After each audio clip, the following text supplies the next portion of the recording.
რატომ არის საქართველოში რიგი სასურსათო პროდუქტი ევროპაზე ძვირი? ოცნების პრემიერ-მინისტრმა გაავრცელა ვიდეო მიმართვა, სადაც აღიარებს, რომ საქართველოში სურსათის ფასები ევროპის ქვეყნებთან შედარებით მნიშვნელოვნად მაღალია. კობახიძე ამტკიცებს, რომ ფასებს შორის სხვაობას სადისტრიბუციო კომპანიებისა და მარკეტების მაღალი ფასნამატი განაპირობებს. ის სამართალდამცავ უწყებებს მოუწოდებს სიღრმისეულად შეისწავლონ საკითხი და დაადგინონ, ხომ არ იკვეთება კონკრეტული ბაზრის მოთამაშეების საქმიანობაში სისხლის სამართლის დანაშაულის ნიშნები. კობახიძე საპარლამენტო საგამოძიებო კომისიის შექმნასაც ითხოვს.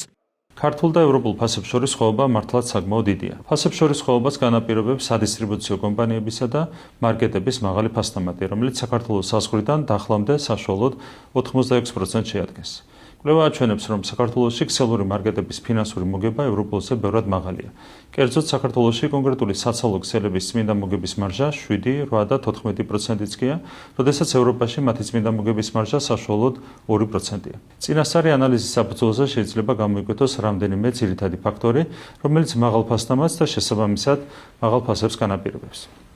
მაგალითად, ესაა ეგრეთ წოდებული ქსელის ქეშბექი. მაღაზიაში შესვლისთვის დაწესებული საფასური, დისტრიბუტორებისთვის ან წარმოებლებისთვის თანხის გადახდის დაგვიანება, მაღაზიების სიმრავლე და ახალი მაღაზიის გახსნის ხარჯის ასახვა ფასში და ასე შემდეგ. რასთავარია, არსებული პრაქტიკა აჩენს ეჭვს, რომ ბაზრის მოთამაშეები შეასრულა შეთანხმებულად კარტელური პრინციპით მოქმედებდნენ, რასაც ბუნებრივია დამატებითი ანალიზი ესაჭიროება. მოუწოდებს სამართალდამცავ უწყებებს სიღრმისეულად შეესალონ საკითხი და დაადგინონ, ხომ არ იკვეთება კონკრეტული სუბიექტების საქმიანობაში სისხლის სამართლის დანაშაულის ნიშნები. ასევე მინდა ვთხოვო საქართველოს პარლამენტს შექმნა საპარლამენტო კომისია, რომელიც საკითხის შესაფასებლად შესაბამის საპარლამენტო ბერგეტებს გამოიყენებს. ფასების ზრდაზე პასუხისმგებლობას ქართული ოცნების მთავრობა კერძო ბიზნესს აკისრებს. ეკონომისტები კი განსხვავებულ მიზეზებზე საუბრობენ. მათი შეფასებით, ირაკლი კობახიძის მოწოდება სამართალდამცავებისადმი არის ბიზნეს სფეროში რეპრესიების გაფართოება, რომლის შემდეგი ნაბიჯიც ბიზნესზე სახელმწიფო კონტროლის დამყარება იქნება. დარგის სპეციალისტები მიიჩნევენ, რომ ვერანაირი სამართალდამცავი უწყების ჩარევა ფასებს ვერ დაძებს და ამას მხოლოდ უკუშედეგი შეიძლება მოჰყვეს. მათი განცხადებით, ოცნების ხელისუფლება ფასების ზრდის რეალურ ეკონომიკურ მიზეზებს ვერ ცვლის და პრობლემის სისტემურ გადაწყვეტას სამართლებრივი და პოლიტიკური ნაბიჯებით ანაცვლებს. ეკონომისტთა ნაწილის შეფასებით, კობახიძის მიდგომა უფრო საზოგადოებრივი უკმაყოფილების ჩაქრობის მცდელობას გავს, ვიდრე რეალურ ეკონომიკურ რეფორმას. ეს არის ისრების გადატანა კერძო ბიზნესზე. ეს არის ესე ვთქვათ, ამ პრობლემის განტევების ვაცის ასე ვთქვათ, პირდაპირ დასახელება და უნდა ველოდოთ ამის გაგრძელებას. ჩვენ ვიღებთ ერთპარტიულ დიქტატურას ქვეყანაში და ასეთ დროს ყოველთვის ერთპარტიული დიქტატურა ცდილობს ყველა ტიპის პრობლემის, ასე ვთქვათ, დიქტატის სტილში მოგვარებას. ახლა ეს პრობლემა არის ფასების მაღალი ზრდა და შესაბამისად უნდა, ასე ვთქვათ, დაიდენტიფიცირდეს დამნაშავე და მოხდეს შემდეგ მისი დასჯა. დღეს ეს ფაქტიურად დაანონსა ირაკლი კობახიძემ. ვინ არის დამნაშავე, როგორ უნდა მოხდეს მისი დასჯა. ხოლო პასუხი, შედეგი, ასე ვთქვათ, ყველაზე ცუდი აქ იქნება. ეს რაღაცა ერთი უბანი, ერთი მარკეტის პრინციპის დანერგვა უკვე ამ შემთხვევაში საცალო ვაჭრობაში.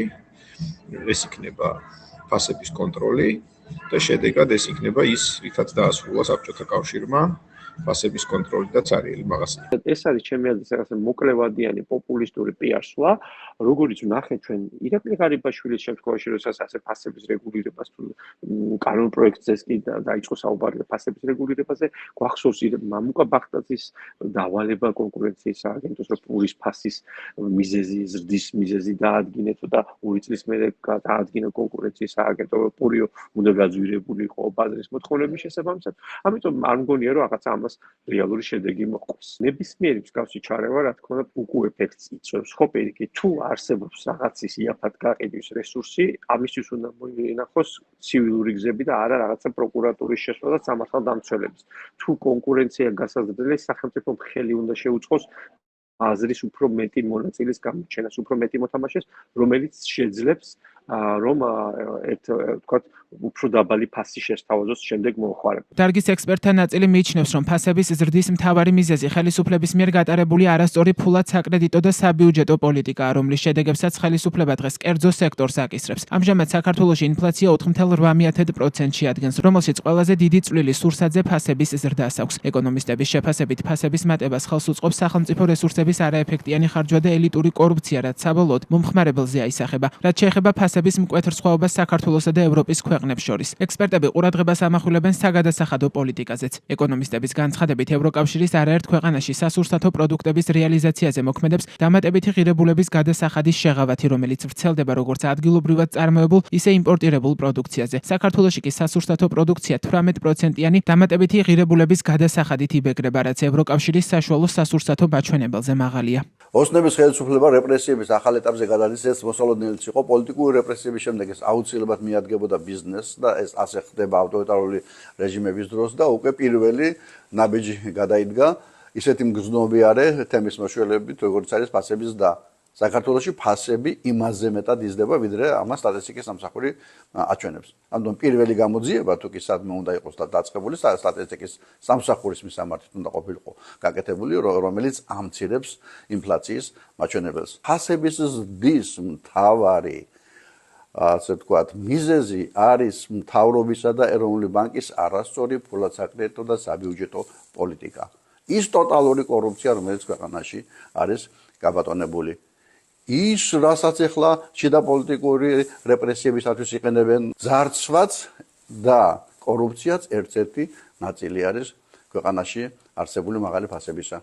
ისევე როგორც გაუთავებელი რეგულირებები, რომელიც სადაც სახელმწიფო ერევა, სუბსიდირების ნახინჯი პოლიტიკა, ასევე მაღალი გადასახადები, რომელიც პირდაპირ აისახება. როდესაც ევროპას ვედრებით, აქ უნდა გავითვალისწინოთ ის, რომ ევროპაში სურსათზე დამატებითი ღირებულების გადასახადი იგივე DGG არის 4-ჯერ 5-ჯერ ნაკლები, ვიდრე საქართველოს. ჩვენთან არის 18% ფიქსირებული სურსათზეც, მათ შორის და ყველაფერს, ხო?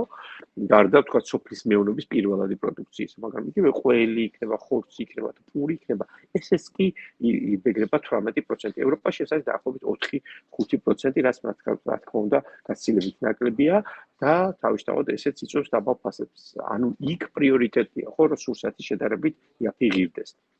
ასევე მნიშვნელოვანია აღინიშნოს ის, რომ საქართველო თქვათ ლოჯისტიკურად უფრო შორს არის, ხო, ევროპისგან და მომარაგება უფრო ჭირს, თქვათ, ევროპული პროდუქცია, როდესაც აქ შემოდის გადასახადები ემატება იქ ლოჯისტიკის ხარჯია იქ ის რომ საქართველოს არის ქვეყანა და მაღალ მარჟას ითხოვენ ევროპელი თქვათ წარმოებლები იქნება თუ რუსი თუ თურქი დამუშავება ხო იქედან ხო შემოგვაქვს ჩვენ პროდუქცია. შესაბამისად ეს ყველაფერი ერთად პატარა ბაზარი მათ შორის განაპირობებს იმას რომ საქართველოში სურსათზე არის მაღალი ფასები. ქართული ოცნების პარლამენტის თავმჯდომარე შალვა პაპუაშვილის განცხადებით, პარლამენტში სურსათის ფასების რეგულირების საკითხზე საკანონმდებლო ორგანოში სპეციალური კომისია საგაზაფხულო სესიის გახსნისთანავე შეიქმნება. ამის შესახებ მან Facebook-ის პირად გვერდზე დაწერა.